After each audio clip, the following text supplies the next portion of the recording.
them. As our guest tonight, we have the Associated Press has called a key figure in the controversy, Carter Page. Page will join us shortly, but first to the news just breaking late today.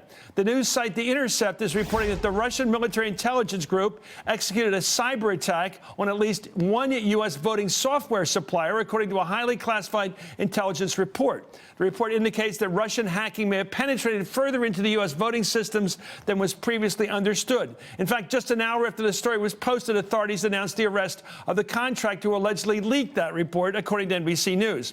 Joining me now is Ken Delaney, intelligence reporter with NBC News. Ken, tell us what the meaning. Does this mean that the Russians were trying to manipulate the voting itself, the counting of the vote? There's no evidence of that, Chris. Actually, I've been checking in with intelligence sources, and they say that this document, while interesting, doesn't tell them a whole lot they didn't already know. It just adds further details that the Russians were trying to hack into the voter registration system.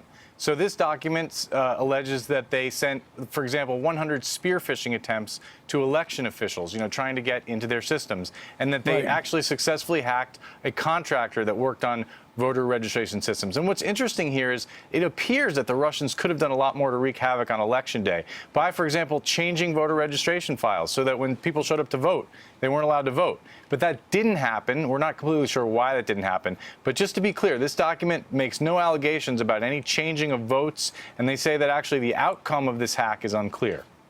Okay, Ken Delaney, go ahead. I'm sorry. More? No, it was just the other fascinating thing, of course, is an hour after the story hits, the Justice Department announces charges against a 25-year-old contractor. Now, the charges don't say she was the leaker, but we've confirmed through our sources that this woman who worked for the NSA and was a linguist, apparently spoke Dari and Pashto, 25 years old, had just gotten a clearance, mailed this document to The Intercept. So just a remarkable story all the way around. J. Edgar Hoover would be very proud. Thank you so much, Ken Delaney. And last night on NBC, Vladimir Putin said that American journalist Megyn Kelly